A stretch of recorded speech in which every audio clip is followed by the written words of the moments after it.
Welcome, friends, to the second episode of Season 5. I'm speaking with Jade Chan in this episode, and let me tell you, it's amazing.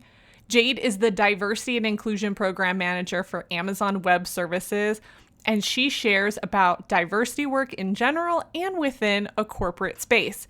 If you're someone who's been hearing those words thrown around and aren't sure what to do or make of them, this episode will be a great introduction. Along with sharing about her functional role at AWS, Jade shares a personal story that has influenced the work she does now in her career. I've known Jade for many years, but I never knew her whole story. It is impactful. Her stories of childhood and how they motivated the work that she's doing now are heartbreaking, but also inspiring. And it doesn't stop there. We dive into management tips, mindset shifts with tactics on how to make that mindset shift happen, financial health, obtaining generational wealth, specifically where to start, discussing the FIRE movement, and last but not least, Jade shares how she increased her income by 200% in less than a year. Yes, you heard me right. If you're looking for links to the resources mentioned in this episode, you can head over to ridethetidecollective.com/podcast to find the episode blog. And as always, if you want to connect with me or need inspirational and educational career management and advancement content, you can follow Ride the Tide Collective on Instagram, Facebook, or LinkedIn. Let's dive into this interview. Welcome, everyone. I am so excited for our guest today. This is somebody that I have actually known for quite a while, and we met back in my higher ed days. And I'm excited to have her here because she has made a pretty big transition, and I'm excited to talk about it. My guest today is Jade Chan, and she is currently the Diversity and Inclusion Program Manager at Amazon Web Services. She also happens to be a motivational speaker and leadership coach. So if that's something that you're looking for, then you definitely want to check her out. And I will leave all of her contact information in the show notes for you if you're interested. But one of the things that I want to mention about her career, which she is still fairly early on in her career, but she has had over 15 roles in several different industries, including tech, startups, education, nonprofit, and corporate America. And let me tell you, I know her background. These were intentional choices that she made to have experiences in a lot of different areas and a lot of different industries. So I'm really excited to have her here to share about her current role at Amazon, as well as things that she has learned throughout her journey. So welcome, Jade. I'm so happy that you're here joining us. Awesome. Thank you so much, Julia. Well, first of all, I just want to thank you so much for inviting me to speak on your podcast. It's a huge pleasure and honor. And I also want to thank our listeners. And Julia, I love your content. You are an expert in career advancement. And so I'm really excited to provide as much value as possible for your listeners today. And my hope is that my story can help inspire at least one person to take action to advance their career, make a career leap, and get started. Yes, I love that. And you guys, I did not tell her to say any of that. She chose to say that. So thank you so much. This is why I'm excited that you're here, because you are just as passionate about helping people take action as I am. So one of the first questions that I want to ask, because you are in D&I, which is diversity and inclusion, and that area has become a shining beacon right now with everything going on in the world. A lot of organizations are really ramping up their D&I work, and we'll refer to it as D&I because it's just an easier way to talk about it. But I would love for you to share a little bit about what that means in your role. Yeah, thanks for that question to kick us off.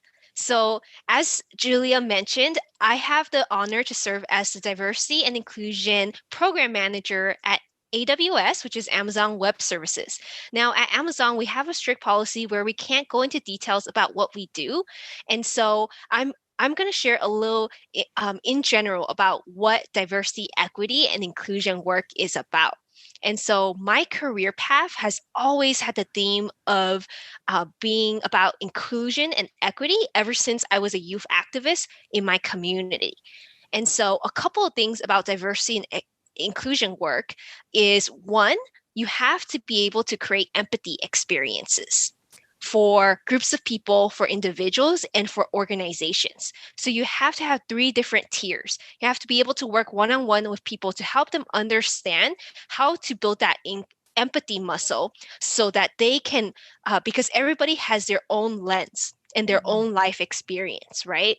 And so you have to be able to help the leader or the employee be able to understand what are the perspectives of underrepresented talent in their organization, what are the life experiences, and how does that impact them on a day-to-day basis in and out of their lives and in the workplace.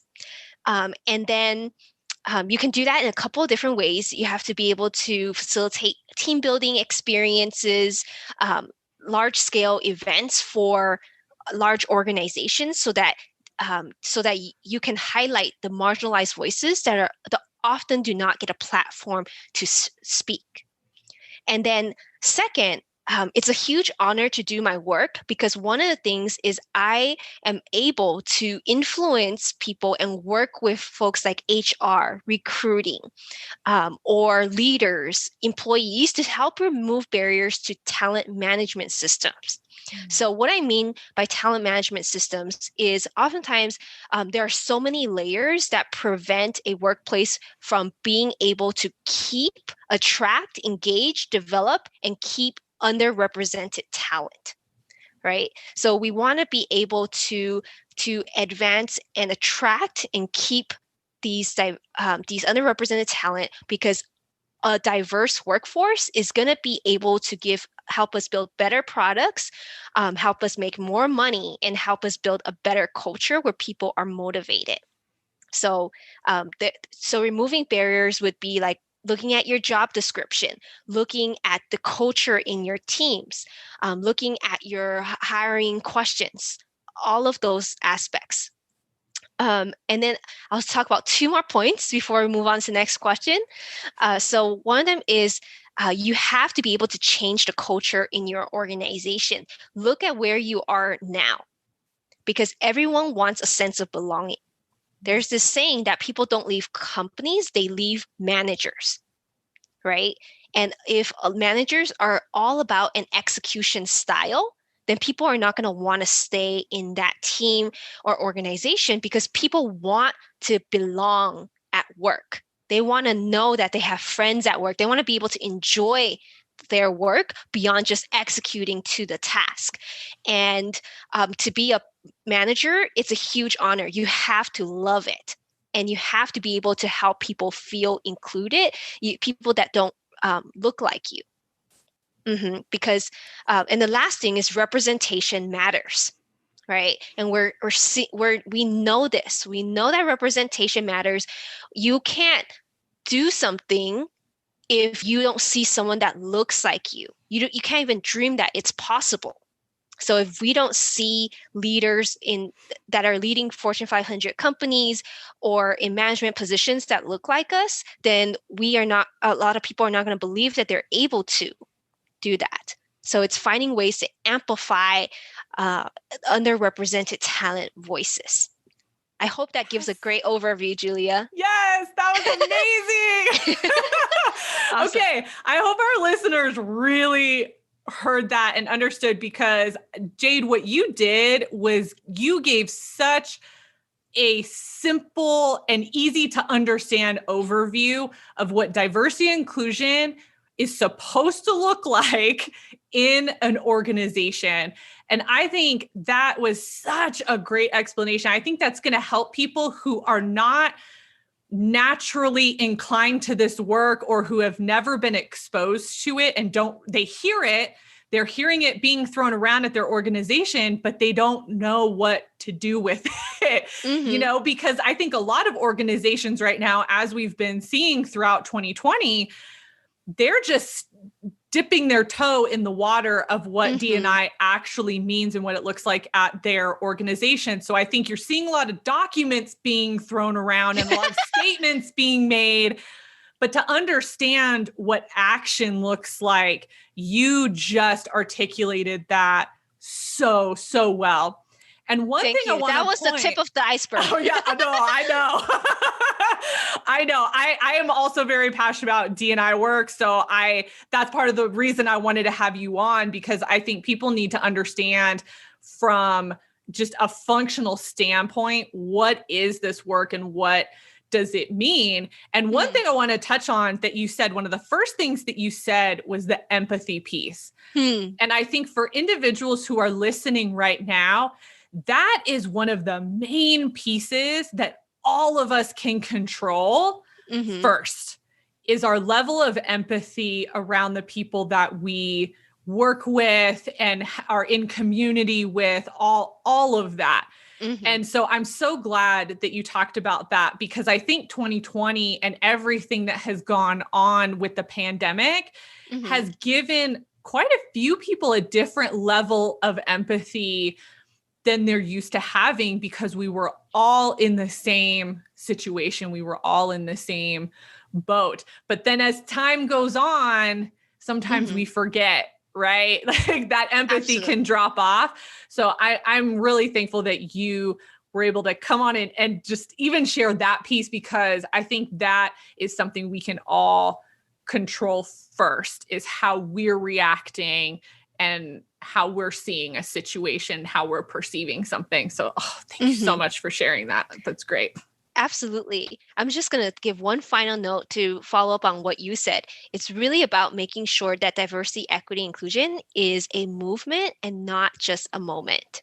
Yes. I love that. And I think too, as much as the leadership needs to be involved in that, in driving that vision, the employees on the ground too are the ones that are living it day to day. And so when you can step in and you can support and you can be an ally and you can really help bring a voice to that type of equity, I think that's what we can do at that ground level. Absolutely. Yes. Absolutely. I love that. Okay, so I want to get a little bit more into your career story and some of your transitions. So can you talk to me about a couple of poignant transitions that you have had in your career that got you to AWS? Because you're coming from a totally different industry. So I'm really interested to hear about what some of your key transitions were in your career at this point. Great question, Julia. So I'm going to be talking about a couple major transformations, but I really want to start with my roots and my why, because I think it's really important for my listeners, your listeners. They're going to be your listeners, because people are going to hire you. Thank you. So I want to start with my roots, because I think people have a certain misconception of what it takes, that I need to have a certain background to get into working in corporate or to get into working in diversity, equity, and inclusion. But I will say one of the most powerful experiences is your own personal lived experiences. So I grew up in East Los Angeles in a place called Lincoln Heights. And Lincoln Heights was amazing in terms of we had so many resilient immigrant communities, a lot of amazing immigrant parents that immigrated here to give their children a better life. It is a predominantly Mexican community and Latinx community. And so I grew up around a lot of rich culture. Now, I love Lincoln Heights, but I also grew up under a lot of racism and a lot of poverty. So almost on a weekly and monthly basis, I would be bullied for the color of my skin, for my eyes, or for being poor. My mom, she would buy me shoes that were 3 sizes too big, and I would fail physical education class because I couldn't run in them because they were so big. And I would get bullied because I couldn't afford extra pairs of uniform. and switch out of them. And one of my earliest memories was being in a park. I was in a park. I was about, I think, 7 years old. I just wanted to play. And I was surrounded by about 15 Latinx kids. And these 15 kids, I wanted to play with them. And I thought they wanted to play with me. But instead, they surrounded me. They started staring at me and they started spitting at me. And they followed me around the park for probably about 30 minutes. And I just wanted to play, but they kept spitting at me. And just, I remember the way that they looked at me. It was with hate and mockery. And in that moment, I learned that I was different. I learned that I was different, and it was because of the color of my skin and for my eyes. And these were kids, not adults, that were picking on me. In that moment, what that experience taught me was that being Asian American was not beautiful. It wasn't being seen as beautiful. And so imagine a lot of people, they feel this type of bias. They feel this type of aggression all the time where they're shamed for one of their identities. And so growing up, that definitely influenced me, and it influenced a lot of different kids who are people of color, who are kids of color. And I could have let that experience turn into hate, right? And hate is a very it can motivate people to produce more hate and anger, right? But instead, I let that turn into empathy, love, and strength. So I started getting involved as a youth activist in my community in Lincoln Heights. I was very grateful because I had two mentors, Mexican American and Vietnamese American mentor. So Dennis and Trin Ortega of LHTP, Lincoln Heights Tutorial Program, shout out. Yes. They're still doing amazing work, and you can donate to them. But I will link that organization in our show notes as well if that's something that you want to learn more about. So we'll hook you up there. I'm going to cut in really quick because I have known you for many years and I did not know that story. And I'm sitting here like literally trying to hold back tears. So for those of you that might be watching the video, you could probably see my eyes like start to get bloodshot. That I can't like listening to it. I can't even express to you how what I don't even have words. Julia, anyone listening, and I know you have kids, right? You don't want that for your kid. No. And I especially don't want my kid to be the person that is, the aggressor in that situation. And my heart just goes out to like the 7-year-old you, because that type of experience, those are the things, as you were saying, that really shape us as we go into adulthood. And I am so sorry that you had to go through that in your life. That is, I hate hearing stories like that. It hurts my heart, but I am so thankful that you are comfortable enough sharing that, because I think it's so important for people to hear that and to hear where you have been and where you are now and your transition getting there is absolutely inspiring. And I'm so happy you're here talking about this. Thank you, Julia. Okay, I'm not going to interrupt anymore. Go ahead. Keep telling your story. Oh, you're fine. And feel free to interject. I think that it's important. This is a back and forth conversation, right? Yes. And Julia, even I feel comfortable sharing about my experience now because I knew that I have turned that experience into a strength. But I want to emphasize that my experience is not unique in that, because there are kids every single day that go through that that are bullied for their race or for the color of their skin, and even employees, adults, right? Yes. And so whoever is listening in, just think about that. Have a conversation early on with your kids about race. So I'm going to go back to the question. So the question was about a couple of very transformative things that happened in my career. So that was one, right? Because because of those experiences, it made me want to make my neighborhood a better place, my world a better place. So it made me become very motivated. So I became a youth activist in my community with the encouragement of Dennis and Trin Ortega, and also the encouragement of my amazing, amazing mom.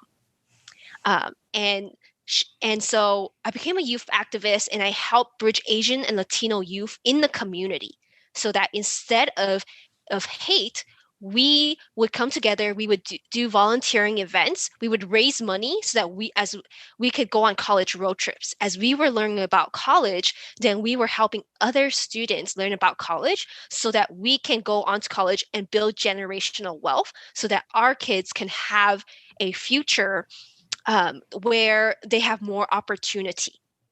And so it's all about giving back. Now, the second transformational experience I'm going to share is fast forward. Fast forward to 3 years ago, from 7-year-old Jay to 3 years ago. So I think one of the biggest hurdles to break into diversity, equity, and inclusion work in the business and any space, the business, tech, education, etc.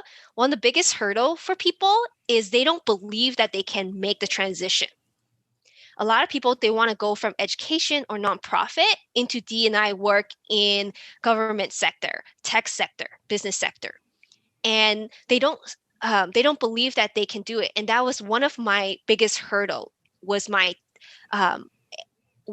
inner conflict. I was at a crossroads where I thought that I had to choose between money and my passion. And the reason that I had that conflict was because in nonprofit and education space, you are taught that wanting to provide for yourself, wanting more money to provide for your family is a bad thing.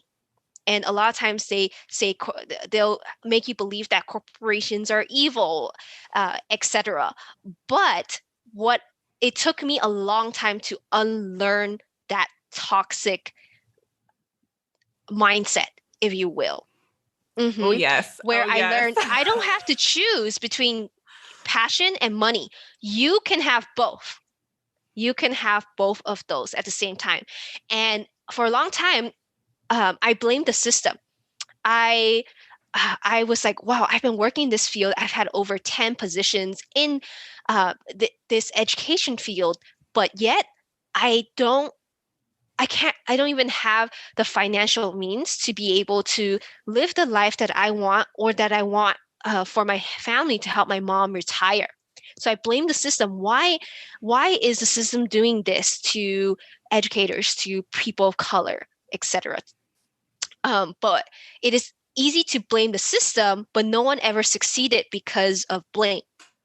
It is much easier to change your own position, where you work, what field you work, than to change the whole system.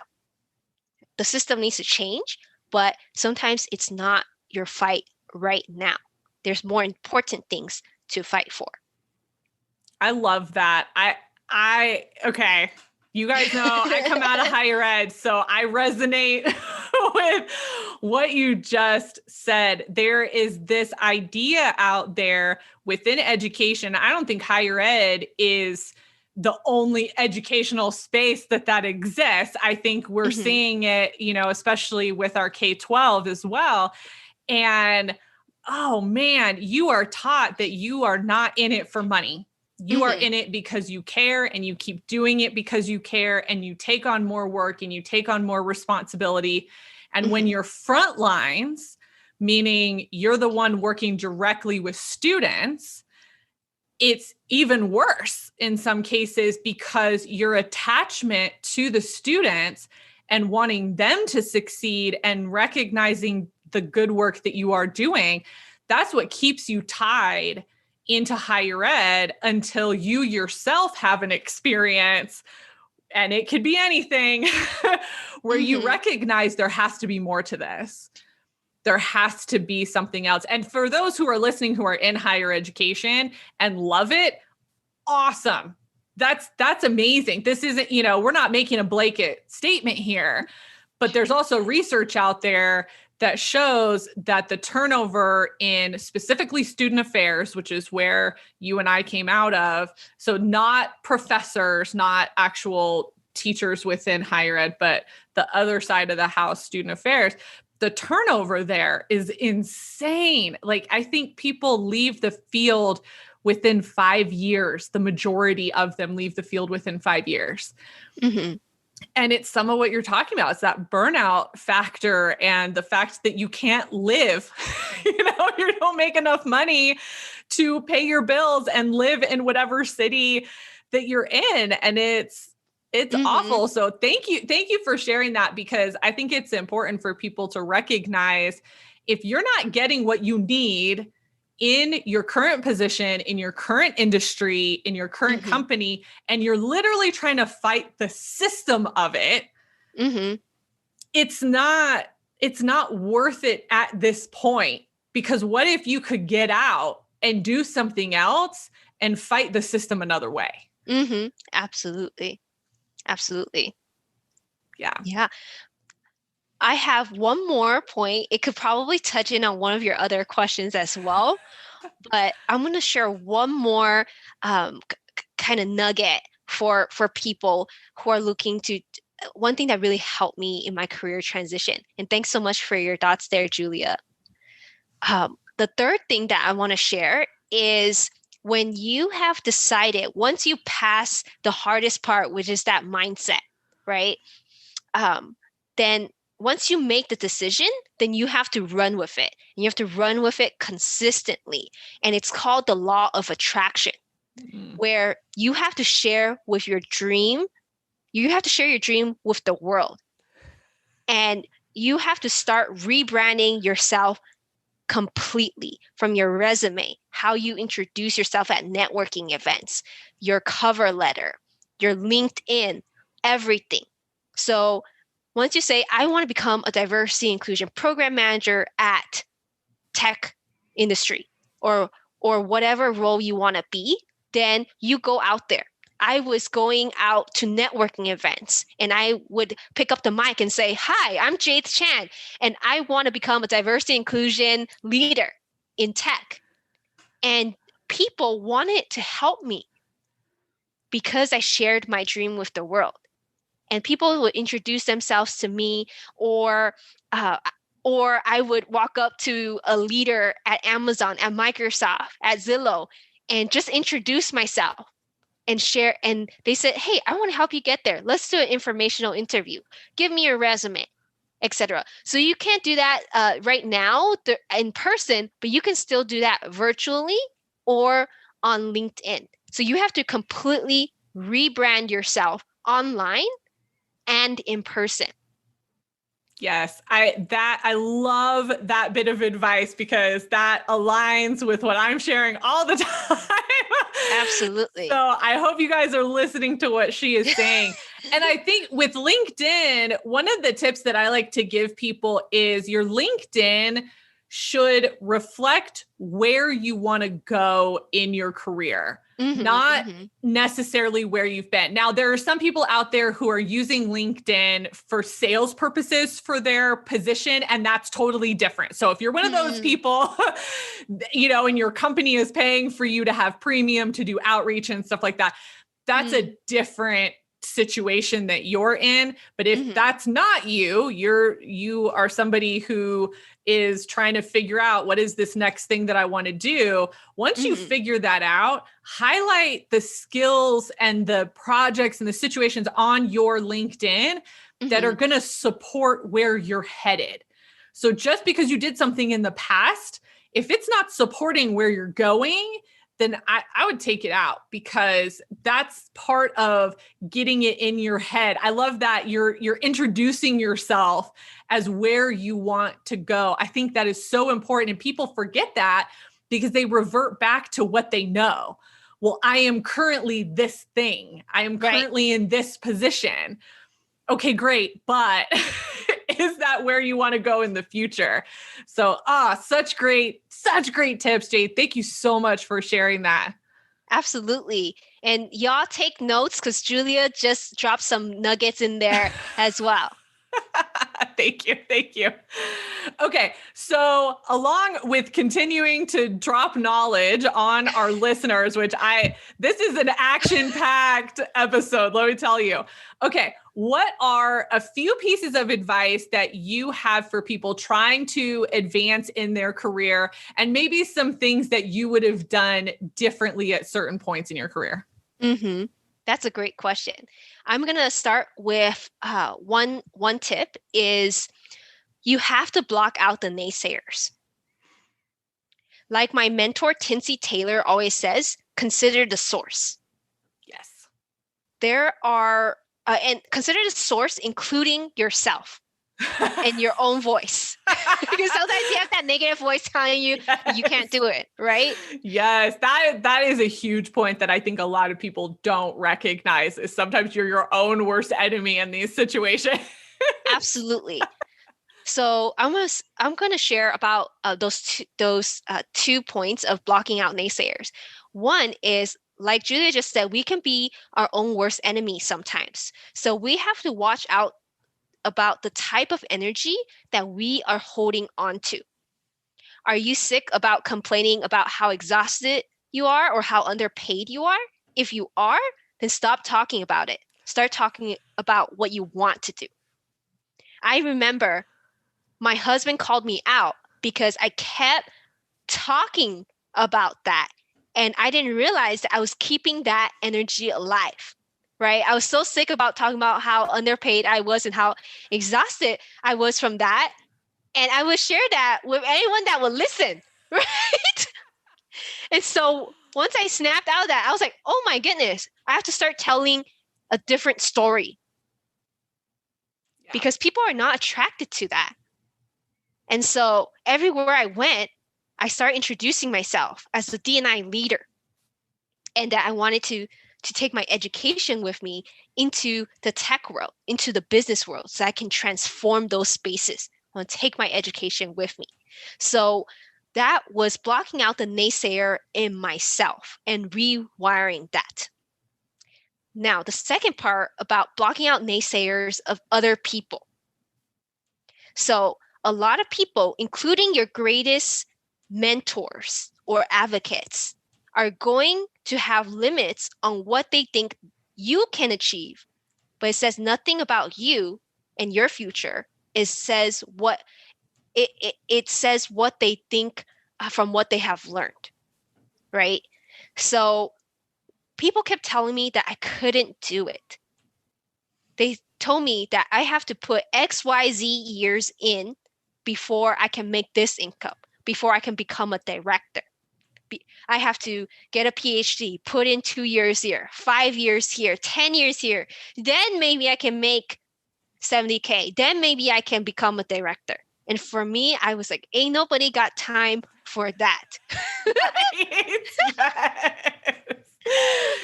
Yes. And I was like, no, this is what I want.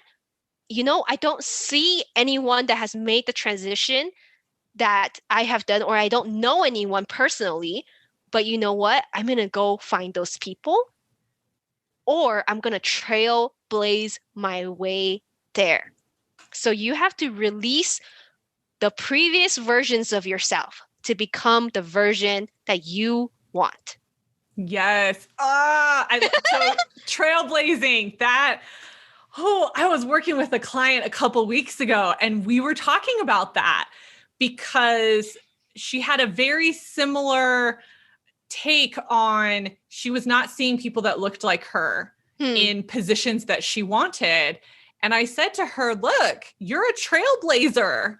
You are a trailblazer in this space, in this field. You're the one. You're the one that's going to go and be the one that other people look to. And that moment of, oh, what? Nobody had told her you can be a trailblazer. Imagine, like, can you imagine what people would do if you sat in front of them and said, you are a trailblazer in your industry? Hey friends, Julia here. I wanted to take a break in the interview to share about a new resource you're going to want to sign up for. Career management and advancement is often one of the most overlooked areas of our life when it comes to personal growth and investment, even though we spend about a third or more of our day working in said career. Now is the time to start investing in yourself and your career, and the Career Hack Masterclass is the best first step. This 5-part video masterclass with subtitles takes you through some of my process along with some of my best actionable tips to start advancing your career now. Normally, a masterclass like this would be a $200 to $300 investment, but I am giving it away for free because I want to see you start to take control of your career. Head over to controlyourcareernow.com/careerhackmasterclass to sign up and start investing in your career today. For those who do sign up, there is a special offer that you'll want to take advantage of, which is also free. Hint, it might include a session with me. Again, head over to controlyourcareernow.com/careerhackmasterclass to sign up today. I'll leave the link in the show notes and blog post for this episode. Now let's get back to the interview.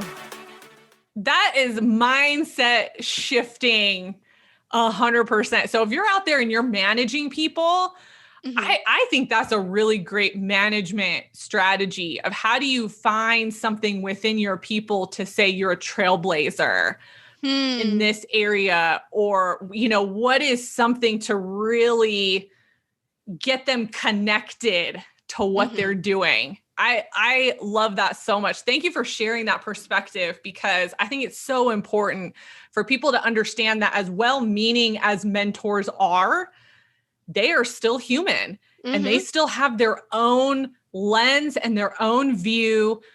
And it might include you. They might have your best interests at heart. But like you said, they're looking at it through their lens. And if their lens is only one industry, only one path, that's all they know. And so they're going to put their own limits on you. So know that there is no limit. The sky is not the limit. Go for the stars. Yes. I love that. And I am a huge proponent of mentors, but I am also very cautious. I always tell people, be very cautious about how much you invest into somebody's opinion or what they say they can do for you. Because at the end of the day, even if somebody is championing you, you're still the one that has to do the work. You're still the one that is the driving force behind what you want, right? You are your own best advocate. Yes. Because only you are going to fight as hard for yourself. Yes, absolutely. Oh, yes. Such a great conversation. I love this conversation. Okay. So again, I want to keep it going with like actionable tips, and let's talk a little bit about management. So I would love to know, what are some of your tips, like, I don't know, top 3 management tips, either as a manager yourself or as somebody who has been managed by other people. What are some of the things that stick out to you that you want people to know? Yeah. Thanks for that question, Julia. So I'm going to be sharing about the top management tips for people. So one is, I love being a manager. So I think that one of the most important roles of being a manager is helping cheer someone on, helping them grow. If you have employees that look up to you, that you manage, that is such a huge responsibility. It's one of the best jobs out there. But if you are not interested in developing people, then do not become a manager. That's my one advice. Thank you. Thank you for saying that, because not everybody is built to be a manager. And that's okay. Right. That's okay. You don't have to be a manager of people. There are other ways that you can become a manager. Thank you for sharing that. I just had to jump in because of course. That is so important. And the self-awareness around that is absolutely key. Mm-hmm. Absolutely. If you are not sure, though, if you want to become a manager, then try it out, because there's nothing that you can lose from that. And it's great to try it out as early in your career as possible, because you might really enjoy it, but you might also really not. And you don't have to get stuck being a manager. You can try it and find out. And so to go off of that point, to be a manager, you have to love people. You have to love developing them, building a culture, uplifting them. That is one of the most important jobs of being a manager. Uplifting people and telling them, I believe in you, and trying to foster their growth. I also believe that if you are a manager, you need to invest in your employees, and not from the lens that I'm going to invest in them so that they can give to me and help me achieve my goals forever. So a lot of managers, they'll support you if you keep working under them, but then they'll get angry if you want to have a dream of working somewhere else 3 years from now. And I don't believe in that. If you develop employees everywhere you work in a role, you're going to reach a growth cap, right? There's only so much that you can learn from that role. And so as a manager, you also, an employee, you have to recognize that. Am I at that cap? Is my employee at that cap? And if they are, then I have to help them towards their next step. Yes. Where were you when I was working? Like, why weren't you my manager? What are you talking about? Julia was one of my managers in the past. So we had like two managers in that organization, but I was very empowered by Julia. So that is a great compliment. Thank you so much. Because I have had such a toxic background with managers, and this is something that I'm so passionate about helping people work through. Mm-hmm. When I hear managers like you come in and talk about exactly what you just talked about, which is you have to like people and you have to support them and you have to help them either move up or move on, right? Getting them to understand that and empowering them instead of thinking I can't lose them or I'm hoarding them, whatever that looks like. I so appreciate that, because chances are somebody is listening to this who is in a situation where they think there are no good managers out there. And that's not the case. There are. You just have to understand how to ask the right questions when you're going through an interview process to make sure that you find a manager that fits you and your style. So I so appreciate you sharing how you view management and some of how you treat your people, because I think it's so, so important. Mm-hmm. Before we move on to the next question, I wanted to share two more things about management. One is you have to help your manager help you. So if you want a promotion, if you want to learn about XYZ skills, if you want a specific type of project, help your manager help you by having those conversations with them. Say, hey, I was looking at the leveling guidelines for the next level. And I think I'm already doing these things, but I also need to learn these skills. What do you think? What projects can you give me so that I can get to improve those types of skills? So management they're very busy. They're busy trying to manage people, and they have their own projects and goals that they need to reach, right?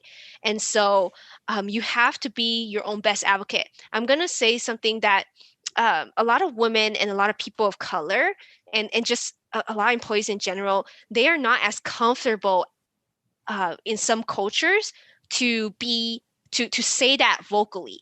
Coming from Asian American background, we tend to want to put in extra hours and want to let our hard work speak for itself.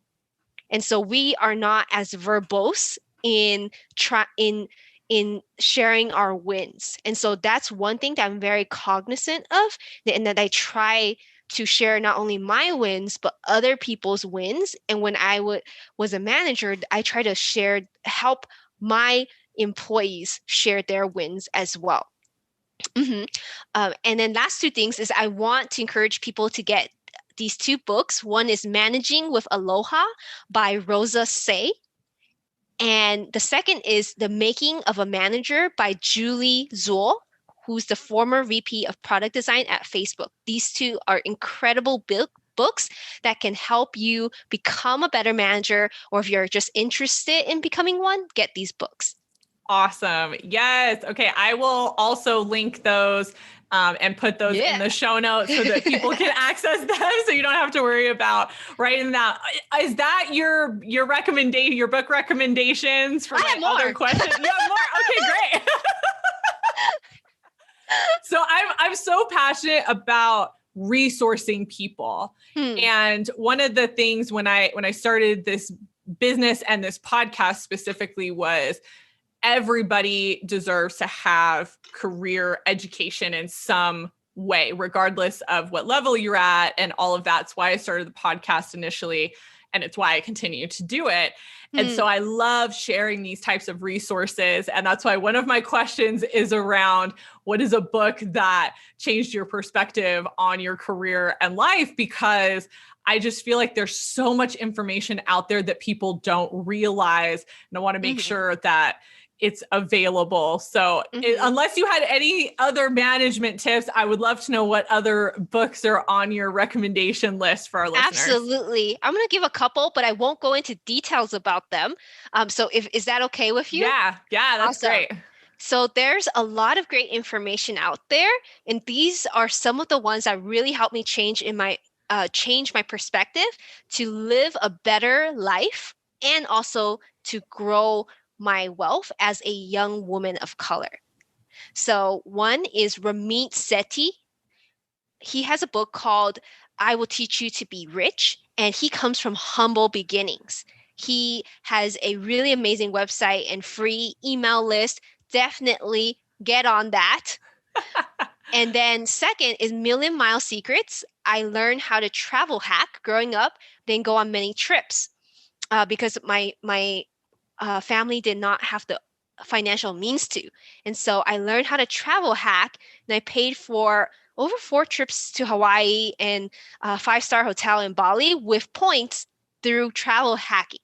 So millionmilesecrets.com. That's awesome. And then next is one of the blogs that I follow is My Rich Journey. So it's all about financial independence and retiring early.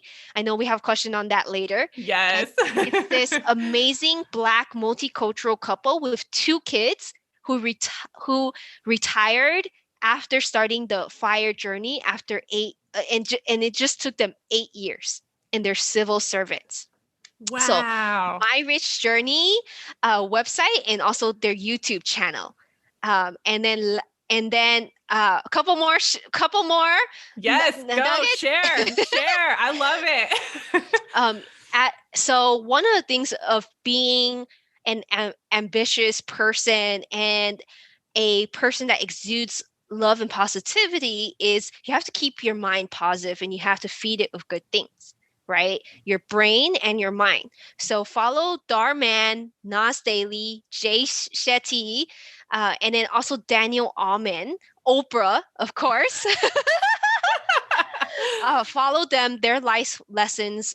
They share videos on life lessons. They have podcasts, etc. I love their content, and it's always very enriching to your life.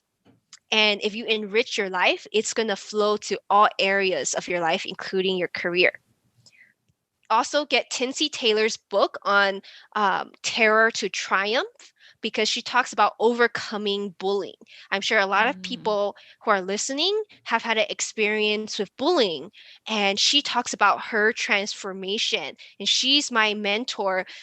She just gives amazing, amazing advice, and being able to see that representation of a woman of color overcoming all of that, and being where she is. She's a red carpet host. She is the assistant director of USC Black Alumni Association. She has her own book, all of that. And lastly, of course, subscribe and follow Julia's Ride the Tide website. I am serious there. Thank So you. Julia, I worked with her years ago, and one of the reasons why I chose to work at APU's Center for Career and Calling was because of Julia. Because she doesn't know this. I don't think I ever told her No, this, but no. during the interview process and just watching her do like workshops on career advising, I was like, whoa, this person has so much wealth of knowledge and is so ambitious, and is able to help other people with these career advancement tips, that I was like, I want to learn more about that so that I can help advocate for others. So she has tons of great tips, great templates, etc. So check out her blog and email list. Thank you. I did not tell her to say that. She didn't pay me, I swear. No, she brought that in on her own, but I appreciate that, because I'll be really transparent. The time that you came to work in the office when we were there at the same time was probably one of my lowest points in my career. Wow. So to hear that feedback from the outside, because I'm remembering what my mindset and where I was at that time, and it was not good.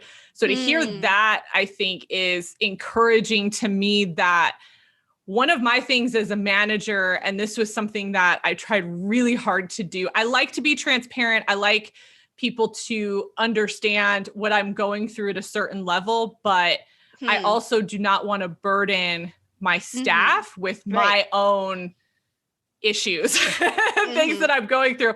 And so I was really cognizant to have that line there, because to me, I was still an authority in that position, and I never wanted to abuse that power. And so I was really clear about keeping certain lines and things like that. And so I really appreciate that you said that, because it means that I was able to stay true to what I wanted to portray at that time, which was, being competent, being strong, and all of that. So thank you. Thank you. I really appreciate it.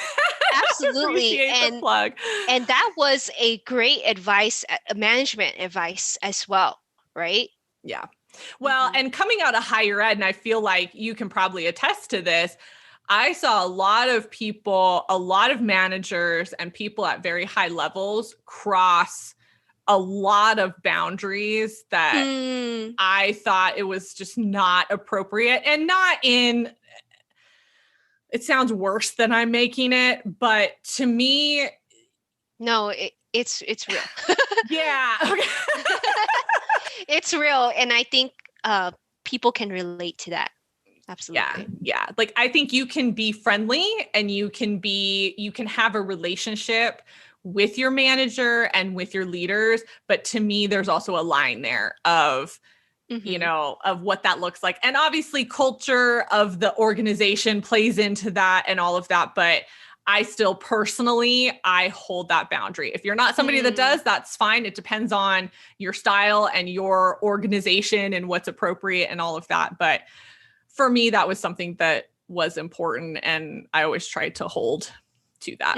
So yeah. I didn't feel any of that during that time. I was just like, she is so empowering. so I do want to point that out, because I think it's important. A lot of times you don't know that someone is struggling, because people who are ambitious and care so much about the world, oftentimes they operate very in high productive state. Yes. So the whole world does not know what they're going through. But Yeah.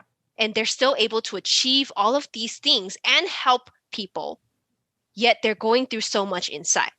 If anyone is listening and feels that way, then go back to one of the advice that we talked about earlier is, are you tired of the story that you're telling yourself or the story that you're telling others? And how do you reframe that so that you can get yourself to a better place? Because you can't pour from an empty cup. Yes, 100%. And I will say there is such thing as high functioning anxiety and high functioning depression. Mm-hmm. And when we're in roles, like you're saying, where you're tired, where you're drained, where it's constant, where your mindset is where you're just constantly giving. Yes. Yeah. Constantly giving, constantly giving. And that's real. And for some people, it's a lifelong battle of it. But for other people, it's situational. Mm-hmm. And I think being able to recognize that was something that when I look back on certain points in my career, I know I had high functioning anxiety then. I had high functioning depression. and I didn't know at the time because I didn't know what that was. So Right. I'm really, oh man, do I love this conversation because I think just letting people know that these things exist is so important because you don't know what you don't know. Right. Someone Right? could be listening and say, hey, I think I might have that. And that's the gift of feedback that we're trying to give here, to look within. And if you think you might have these like high functioning anxiety or depression, and you're a very ambitious person, then go do some self-care, get some help, get some therapy so that you can get better and to keep feeding your life and your work. Absolutely. Oh, yes. Okay. I think this is a really great segue into one of our last questions, which, as you know, part of my work is all about people and being empowered to control their career and not letting other people dictate where their career is going to go. And based on our interview today, you definitely share that with me. So can you tell me about a time when you felt like you really took control of your career? Yeah, absolutely. I think I'm going to share two examples. One is going to be related to money. I'm not sure if we have a money question. We do. Okay. So we have one more question. We're going to talk a little bit about FIRE in a minute because I think a lot of people don't know what that is. So it's up to you if you want to share now or, in a bit. I'm just going to drop one advice about a time where I felt I took control of my life, which impacted my career. So I think I spoke a little about these earlier in the career transitions question. However, one point in my career, I had two toxic work environments back to back. And I had two very toxic work environments. I won't go into details, not holding on to that energy. But because I had that back to back, it was the first time in my life where I said, I don't think I want to work anymore. And I joked and I said to my friend and my husband, can I just be a housewife? And the thing, I'm not downplaying, housewives have to do so many things. Oh, yeah. And the only reason I'm laughing is because, I mean, if that was the choice that you made, then I would 1,000% support you. But just knowing you, I'm like, oh, that would be really interesting. Right? Yeah. So I was so exhausted. Like those two work situations had broke me down so much that and you know me, I had worked in over 15 different jobs, right? And those two work environments broke me down, and I realized that I was putting too much of my self-worth on work. Because I used to be a workaholic, and I would miss weddings. I would miss celebrations. I would miss spending time with my family because I was working all the time. And I remember, and I think back now in hindsight, where I would be working so much that on the weekends, I would just, my mom would start talking to me, and I'm very good to my mom, but I would say things, sometimes I would say things like, I work all week. I just want Sunday to myself. I don't want to go out and do things. I just want to relax and not do anything. And you have to protect your energy sometimes, but this wasn't the case. This was me just being a workaholic and brushing off important time that I can't get back now. And there's only 52 Sundays in a year, right? And if you multiply that by 10 years, there's only so many Sundays that you have. So if you think about it from that point, if you ever said no to your partner or a friend or a wedding, a life event because of work, then you've got it wrong. Do not live to work.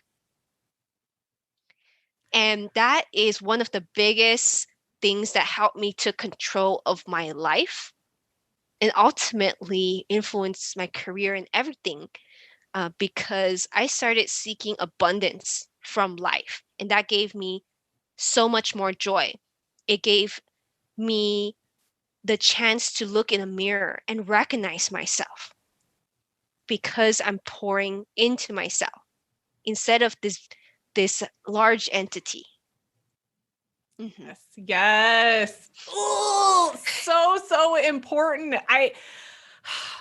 Jade, this is your story. Talking about that is one of the reasons that I have this podcast, that I'm doing this work, because so many times we don't recognize when we're in the middle of it how bad it really is. Mm-hmm. Until we come out of it. And then how much time is wasted because we weren't self-aware at the time, right? Mm-hmm. And so I hope for people who are listening, if you're listening to Jade's story and resonating with it, with the burnout, with overworking and all of that, it is time to make a change. You mm-hmm. have to make a change, like mm-hmm. do something. You are too young to burn out. Whatever age you are, whether you're 20, 30, 40, 60, you're too young to burn out. Absolutely. Absolutely. Oh, yes. Oh my gosh. I love that. Okay. I think that's a really great segue into our last question, which is actually a bonus question that we put together. Bonus. Yes, bonus. And this is specifically because there is something that Jade and I share that we are both really passionate about. And I don't talk about it too much in my social media and on the podcast. But if you've been around for a while, you know that financial health is something that I am absolutely an advocate of, because your mm-hmm. financial health really impacts your career decisions and your career choices and vice versa. And so I think when you have such a good handle on your finances, then you can make different decisions in your career, and it gives you a better idea of what you need moving forward, or can you leave a position and all of that. So one thing that has come up a couple of times is this idea of FIRE. And I recently learned about this maybe 2 or 3 years ago was when I was introduced to FIRE. And what it means, it's an acronym, and it means financially independent, retire early. And the basic idea around FIRE is that you have enough investments, and that is investments across the board. It's not necessarily just in the market, but investments across the board to be able to not have to work or be work optional. So your buy back your time. Yeah, you buy back your time. Your investments are essentially paying for your lifestyle, and you get to decide what that looks like. So I would love to know a little bit about what prompted you to go for FIRE, because you're in the middle of that process right now? And then what are some of the tips that you have for our audience, especially for people who are just hearing about this in this episode or who have heard about it but don't really know where to start? Absolutely. I love that we added this question, Julia, because as women and as women, it is so important to talk about money. And a lot of people, they don't want to talk about it. Either they're socialized in their families to not talk about it. They have a very negative relationship with money, or they don't want to share. And we have to be more transparent about money as women so that we can empower more people to have better financial wealth. Yes. And I want to really quickly touch on something that you actually mentioned earlier in the interview. You talked about generational wealth. And I'll be really transparent. I have generational wealth. I am a white woman and I am privy to generational wealth. I'm air quoting wealth because it totally depends on how you view that. But I think what I'm starting to see quite a bit is people of color really embracing the idea of FIRE and of generational wealth and trying to now in this generation, and I would say probably the millennial generation right now, really embracing the FIRE movement and embracing this idea of starting to build generational wealth now for their future generations. So there are, if you are a person of color, if you're a woman of color, there are a ton of people out there who are already doing this. I follow a lot of them. Yes. And it is absolutely amazing to watch the choices that they're making and how they view money. And it is completely counterculture to across the board. I mean, across the board counterculture. And I think this is such an important conversation to have. And you're right. We have to start talking about money, because if we don't, then we can't find the equity piece within pay and career and all of that. So. Absolutely. So like we said, if you don't know about FIRE, we're going to give you a snippet. And after this podcast, you better go ham on the internet to get more information. Yes. So I'm going to add on to what Julia has already shared about FIRE, which stands for Financial Independence, Retire Early. So most people believe that they have to wait until they're 65 or even older to retire. This is what's ingrained in mainstream society, right? We see all of our parents working until 65. My mom is 64, she's still working. However, did you know that there's an alternative that you can retire early? And that if you save 30% of your income or whatever percentage, and you make more money, you save more money, and you grow your money, then you can retire early. You can buy back your time and do whatever you want with it. If you want to keep working, you want to start your own business, you want to spend time with your kids, you want to travel, you can do all of that. And the great thing about the FIRE movement is anyone can do it. If you're a civil servant, if you own your own business, if you work as a corporate software engineer, you can FIRE with any of those backgrounds. And so for me, what prompted me to learn about FIRE and to join the FIRE movement and work towards retiring early is because of those working in those two toxic work environments. I know now that I went through that experience that put me at the lowest emotional level where I felt like I didn't want to work anymore. It was because it took me to learn about FIRE. And I saw FIRE as a means of being able to buy back my time. I have a very specific vision, and it could change. It could change years from now, but my goal is I want to be able to FIRE and retire early within 10 years. Woo! Woo! So ambitious. Yes, absolutely. And so once you make the decision and the commitment, then you're going to do all types of things. You're going to do whatever it takes to buy back your time, right? Yes. I'm going to leave folks with 2 tips that I think has helped me in my fire journey. And again, I'm still early on in that. So one is you have to build your own personal board of directors. So if you don't know what that is, it's basically there's research that show the 5 people that you talk to the most, they're going to influence what you think your limits are, what your career path is, and even how much you're making. So I am very grateful to have some very amazing people in my life, and these conversations, they make me they give me energy, they give me ideas, they make me believe that I can do XYZ, and you share by giving back as well.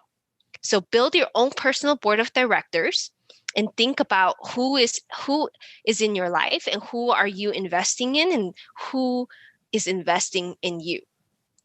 And I think I want to add to that. Yeah. Because my husband and I are in the middle of, as a couple, finding other couples that are living a similar lifestyle to us, which has been very hard. If you are interested in fire, you have to be in community with other people who are doing fire, because the mindset is so different. Completely different. So you want to try to find that either within your current circle or go out and find other people who are doing it and be in community with them. Absolutely. So how do you do that? You can go on Facebook. There are fire Facebook groups. There's Reddit groups. There's even Fire for Women, Fire for people over 50. There's all types of fire groups and Reddit groups that you can join. And there's probably some local virtual groups. And if there's not, you can start your own. Great point there, Julia. Yes. My last advice to people based on this conversation about money is fire is also about making more, right? If you are able to make more money, double your income, triple your income, then you can invest that money, you can save that money and retire early and build that generational wealth. So I'm going to share my results. In my career, I was able to switch fields from education nonprofit to tech or business. And I negotiated and increased my salary by over 200%. So times 2, 3 times my previous salary in less than 1 year. Yes. I hope people are hearing that. Are you hearing that? 200%. It is possible. Yes, it is possible. Switching industries. It is possible. Taking the skills that you already have and rebranding yourself, refining yourself, finding a new field to contribute and leave a legacy for. Now, my husband was huge. My husband, D. Shane Shaw, shout out. He helped me transform my mindset on this. So he told me that someone who is making $40K per year and someone who is making $100K or $200K per year, there's no difference in how hard they're working. It's the field that they're in. It's how smart they're working. It's finding roles that pay more or industries that pay more. Right. So work from an abundance mindset and find out what fields you can take your skills to. Do you have to learn a new skill? Right now, technology is booming. Do you go into a coding academy? Or if coding is not your jam, project management is booming. Right. Diversity and inclusion is booming. And there are tons of resources, online education classes, boot camps that can help you get into project management, etc. So that would, if folks are not believing that they can make that leap, you can do it. You don't have. I remember when I was changing my money mindset, I was negotiating for a role, and I did my research on Glassdoor, and I knew that these type of roles, I can ask for over 100K. And when I asked the people in my personal board of directors at the time, who had that a limited mindset on what they could make, they told me, they said, Jay, don't ask for 100K. They're gonna turn you away. Ask for 60K. Ask for 70K, and be grateful for that. I was like, thank you for that advice. But thank you, but ask, no thank you. Thank you. Just say thank you and leave it. And I asked for over 100K, and you know what? They said yes. And then I negotiated and asked for more. Yes. And something else I want to point out too is you're not in a VP role or a C-suite role or anything like that. You're a manager level position. So you're in that middle, mid-career space, and you were able to make that jump and ask for that. And oh man, when you told me that story initially, I mean, my jaw was on the floor, because especially people in higher ed trying to transition out, the idea of making a leap like that, we are so conditioned that it's not going to happen. Like the money mindset that we are given is so negative because of the industry. And I think this is so great because it connects so well with everything that we've been talking about around, you can't change the system. Get out and do something else that's going to allow you to live the life that you want. But you also have to have a vision for that. And you created such a clear vision of what you wanted. And I think that helps fuel what choices you make in your career moving forward. Absolutely. You have to be very clear on what type of impact you want to make, how much you want to make, and how you want your life to look like. And I mean, I'm still a process in development, right? You can be a masterpiece and a work in progress at the same time. Yes. And that vision is going to get clearer as you work towards that, as you build your personal board of directors, and as you transform yourself. Yes. Jade, thank you so much for being on the podcast. The tips in this episode, I don't even know if I have enough space to to write them all down. There are so many. I so appreciate you taking the time to come in and share your story and be so open and transparent with people. Where can people connect with you best? Is LinkedIn the way to go if they want to connect with you? Yeah. So if people want to connect with me, the best way is to connect by email. Okay. So, and also LinkedIn. So it's jadechan.speaks@gmail.com. Hire me. I am a motivational speaker and leadership trainer. And also, so you can find me on LinkedIn or at my email, and Julia will share that information. Thank you for that plug. Yes. So I will have that all in the show notes and the blog post for this episode. And again, thank you so much. I'm so excited for our listeners to hear this episode and take away some really great actionable tips, because we definitely had a lot, and we will see you next time. Thank you.